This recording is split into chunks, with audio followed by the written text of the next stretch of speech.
So this is a very strongly worded column, I think it's fair to say. And when you talk about that destabilizing effect of abandoning the community of nations, can you connect that up with some of the developments we're watching around the world today? For example, London on Saturday, Qatar overnight, and its ostracism within the Gulf region. Is there a connection between the U.S. stepping back from a leadership role and what's going on around the world?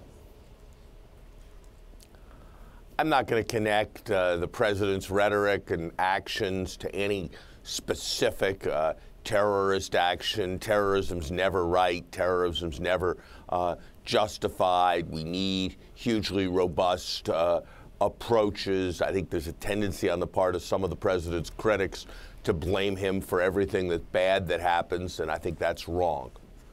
That having been said, we have stood in the United States since the Second World War for the idea of a community of nations that cooperate with respect to global problems. The two advisors of the president who were held out as leading internationalists took to the Wall Street Journal last week to declare that there's no such thing as a community of nations. Those well-known mushy people, Ronald Reagan, Henry Kissinger, and James Baker, George W. Bush, regularly used the concept of the community of nations as what the United States was trying to uphold.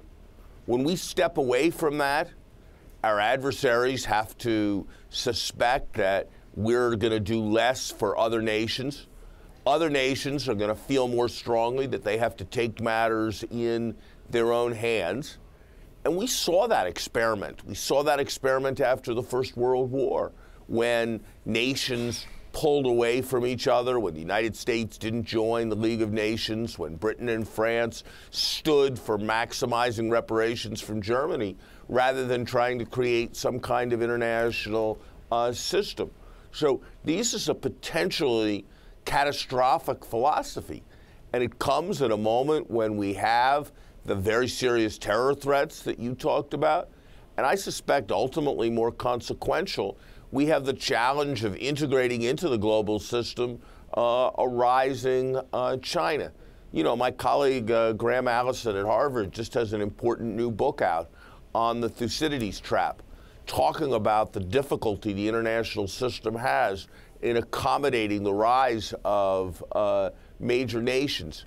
And those are very hard problems, but they're that much harder when the leading nation in the world eschews the value of cooperation, and indeed eschews the very value of rationality by putting forth budgets that have arithmetic errors, by denying that global climate change is a reality, by publishing economic forecasts that are out of touch with reality. We're in, and I disagreed with plenty that Ronald Reagan did or George W. Bush did, but I never would have said we had seen the first post-rational presidency.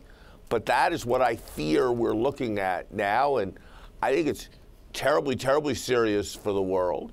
And I think the question the world is going to ask itself, and is asking itself, I mean, I've traveled a lot in recent weeks, is this a temporary aberration for the United States, or is this the way the United States is going? Right. And the way they're going to answer that question is to look at other leading segments of society and see whether they're following the president or see whether they're backing off.